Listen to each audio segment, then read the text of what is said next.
Di video kali ini, gue akan mereview sebuah mirrorless terbaru dari brand Canon. Tapi seperti biasa, sebelum kita mulai reviewnya, bumper dulu.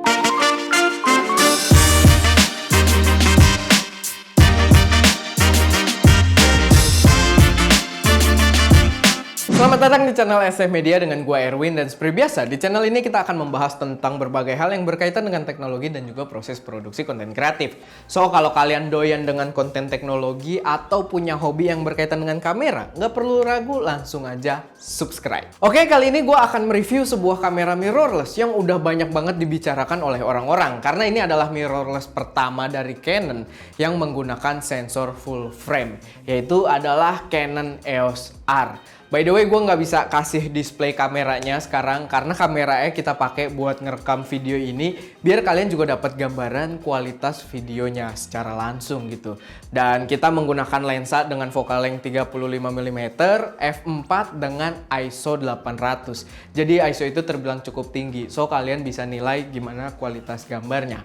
Oh ya, gue juga ngerekamnya dengan mode 4K, tapi bukan yang All Intra yang tulisannya IPB kalau nggak salah. Karena kalau yang All Intra itu filenya gede banget, jadi kita harus hemat-hemat. Gue sendiri sangat excited karena gue termasuk beberapa orang terpilih yang mendapatkan kamera sampel ini di urutan pertama. Jadi nggak lama setelah launching, kameranya udah sampai di Studio ST.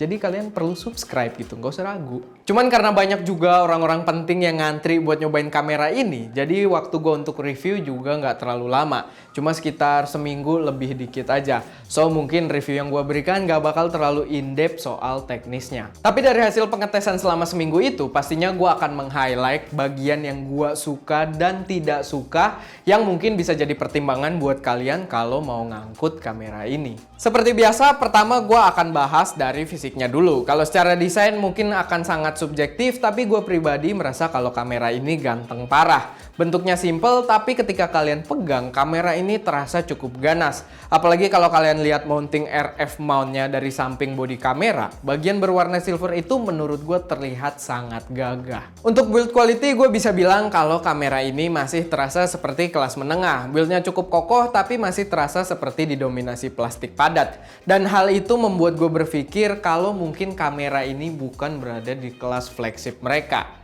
Ya, kita coba tunggu aja. Untuk gripnya, kamera ini enak parah. Buat kalian yang biasa genggam kamera DSLR dan doyan dengan gripnya, gue yakin kalian nggak perlu waktu lama untuk pindah ke sini. Karena gripnya ini cukup besar dan terasa proper sebuah kamera profesional. Nggak kayak kebanyakan mirrorless yang gripnya terasa agak kekecilan. Tapi kalau misalkan kalian lebih prefer grip yang kecil kayak M50, ya jelas ini bakal agak kegedean. Dari segi user experience, gue bisa mengakui kalau sejauh ini jajaran kamera Canon emang memiliki user experience yang paling baik dan paling friendly. Jadi kalau misalkan kalian orang-orang yang baru terjun ke dunia foto atau video, itu pasti akan sangat terbantu dengan kemudahan pengoperasiannya. Pada sistem terbaru ini, Canon juga menghadirkan beberapa fitur yang agak pro kontra. Karena beberapa orang menyebut fitur tersebut sangat berguna, tapi nggak sedikit juga yang bilang kalau fitur tersebut hanya terkesan gimmick. Yang pertama adalah control ring pada lensa yang bisa diset untuk mengatur elemen exposure seperti ISO, aperture, atau shutter speed.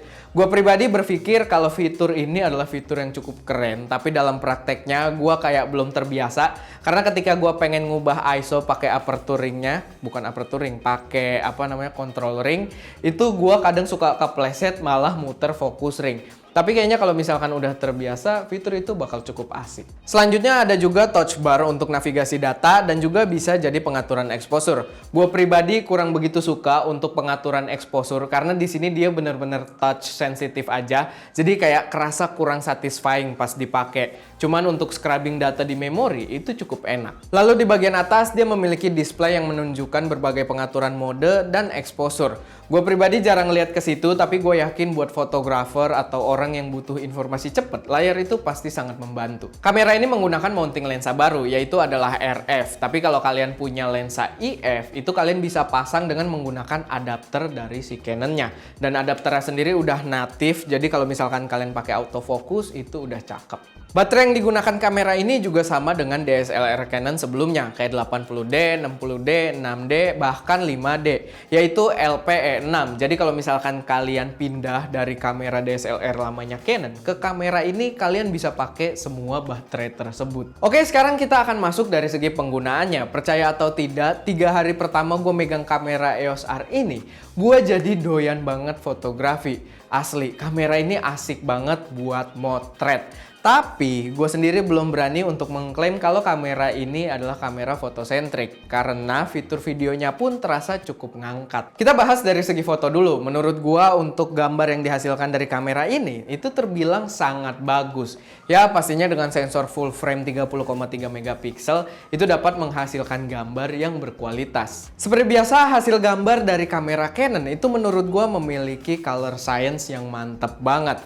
Tingkat akurasi gambarnya itu sangat tinggi, jadi kalau kalian ngambil foto, itu warna yang ditangkap oleh kamera ini bakal sesuai dengan apa yang terlihat oleh mata kalian. Lalu yang juga membuat gua kagum adalah EVF dari kamera ini. Jadi EVF-nya itu terasa cakep banget. Pertama dia tajam, responsif, dan bahkan di tempat gelap itu kerasa enak banget. Jadi kamera ini kayak berasa pakai mirror. Belum lagi fitur pengaturan titik fokusnya yang kalau kita lagi pakai EVF bisa kita atur dengan menyentuh touchscreen-nya. Dan itu juga sangat responsif, jadi bisa kita gerakan titik fokusnya secara cepat ataupun lambat bila kalian pengen lebih presisi. Apalagi dia memiliki total 5655 titik fokus. Wow. Masih berkaitan dengan autofocus, kamera ini mampu mendapatkan fokus dengan sangat cepat bahkan di kondisi low light atau minim cahaya. Dan dia sendiri diklaim dapat melakukan focusing bahkan pada nilai exposure -6.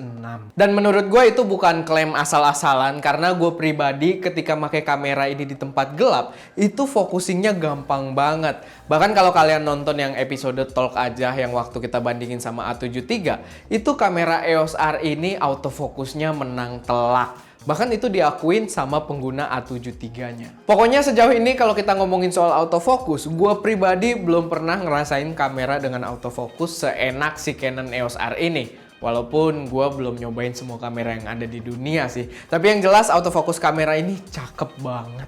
Sekarang kita bahas dari segi videonya. Ini adalah bagian yang banyak sekali pro dan kontra dari kamera ini. Pertama, kamera ini mendukung perekaman video dengan resolusi 4K. Tapi kalau kalian aktifin mode 4K-nya, kamera ini akan memberikan cropping dengan nilai 1,7 kali. Dan gue harus akuin kalau itu sangat menyebalkan dan nilai 1,7 kali itu cukup besar. Jadi kalau misalkan kalian ubah dari mode Full HD ke mode 4K, itu berasa banget kalau framingnya menyempit. Tapi buat gue yang biasa menggunakan kamera bersensor MFT, hal tersebut tidak menjadi deal breaker. Karena nyatanya di ruang studio gue yang cukup sempit, pas gue ganti pakai EOS R ini di focal length yang sama di mode 4K, itu masih bisa dipakai dan bahkan framingnya agak sedikit lebih luas dibanding kamera MFT gua. Tapi pastinya hal itu akan balik lagi pada penggunaan kalian. Lagian kalau kalian emang memanfaatkan benefit full frame-nya, kalian masih bisa kalau misalkan kayak pengen bawa keluar lalu kalian syuting vlog di mode Full HD. Apalagi kalau kita ingat kualitas fotonya dengan sensor full frame itu benefitnya masih cukup banyak. Lalu berbeda dengan M50, di mode 4K kamera ini masih memiliki dual pixel autofocusnya yang menurut gue sampai saat ini performanya masih belum ada lawan. Biar gue tunjukin autofokusnya kalau gue maju sekarang, dia akan sangat responsif ngikutin muka gue. Dan gue mundur, pergerakannya pun sangat halus. Dan itu sangat berguna buat kalian yang mungkin adalah one man shooter. Bitrate perekaman dari kamera ini terbilang besar, yaitu di mode 4K All Intra itu bisa sampai 480 megabit. Dan itu berarti data yang dibawa oleh video dari EOS R ini sangat banyak. Yang gue pribadi jujur aja belum tahu sebenarnya itu benefitnya di mana. Apakah mungkin fleksibilitas saat kita color grading atau mungkin kemudahan kalau misalkan kita mau melakukan motion tracking. Tapi yang jelas 4K All Intra pada kamera ini bakal sangat haus memori. So kalau kalian pengen bikin video dengan mode tersebut, siapkan memori yang gede. Yang gue juga suka dari kamera ini adalah kalau misalkan kita kayak syuting video yang cukup panjang, itu preview videonya bisa kita kayak scrub gitu. Jadi kalau kita preview bisa langsung ke bagian yang kita pengen lihat. Gue nggak tahu fitur itu ada di kamera mana aja, tapi di kamera yang biasa gue pakai itu nggak ada, dan fitur itu sangat-sangat membantu. Nah, yang gue benci banget dari kamera ini adalah mode high frame rate-nya hanya mendukung resolusi HD 720, dan itu jadi deal breaker yang parah banget buat gue pribadi. Karena kalau slow-mo-nya cuma di resolusi 720, itu sama aja kayak M50, yang notabene harganya jauh banget. Yang beda di sini adalah di format high frame rate ini formatnya bisa mendukung All Intra. Tapi balik lagi menurut gue kayak buat apa? Mendingan Full HD tapi nggak usah All Intra. Menurut gua sih gitu. Oh iya, buat videonya dia juga udah menyediakan si lock 8-bit internal dan juga 10-bit eksternal. Dan itu bakal cocok buat kalian yang mungkin pengen coba-coba color grading. Oke, mungkin sekarang udah waktunya buat gua ngambil kesimpulan. Setelah seminggu pemakaian gue nyobain kamera ini, gue bisa bilang kalau EOS R ini cukup mantul. Yang gua rasain sih kamera ini nggak full fotocentric, tapi nggak bisa dibilang videocentric juga. Justru yang gua rasakan dari fitur-fitur yang ditawarkan, itu kamera ini terkesan all-rounder. Jadi buat kalian yang doyan motret tapi doyan bikin video juga, itu kamera ini udah sama-sama cakep. Cuman dengan harga yang ditawarkan, gue sih yakin kamera ini emang segmentasinya cukup terbatas. Harganya cukup tinggi kalau dibandingkan dengan pesaingnya, dan memang bukan ditujukan untuk orang-orang yang nyari kamera low budget. Tapi kalau kalian punya budgetnya, gue yakin kamera ini bakal sangat memanjakan kalian, terutama dari segi user experience-nya yang enak banget. Kayak yang sempat gue obrolin juga sama temen gue, kalau misalkan kalian pengguna sistem dari brand lain, mungkin bakal butuh banyak pertimbangan sebelum pindah ke EOS R ini. Apalagi kalau kalian udah invest banyak lensa di sistem brand lain. Tapi buat kalian yang sebelumnya pengguna DSLR Canon, yang punya banyak lensa Canon dan baterai LPE6, gue rasa udah nggak perlu mikir, kamera ini cakep banget. Gue perlu ingetin kalau menurut gue pribadi nggak ada kamera yang paling perfect. Adanya kamera yang paling cocok dengan penggunaan tertentu. So, pastinya sesuaikan aja budget kalian dengan kebutuhan penggunaan kalian. Jangan sampai fanatik dengan brand tertentu. Nggak sehat. Oke, paling segitu aja buat video kali ini. Gue harap udah bisa memberikan informasi yang cukup jelas. Gue juga minta maaf kalau misalkan masih banyak hal yang belum kebahas dari kamera ini. Karena kameranya udah harus balik. Dan pastinya kalau misalkan kalian ada koreksi, saran, pertanyaan, atau pendapat, atau tambahan yang kalian tahu soal kamera ini, taruh aja di kolom komentar. Gue harap kita bisa berdiskusi di sana.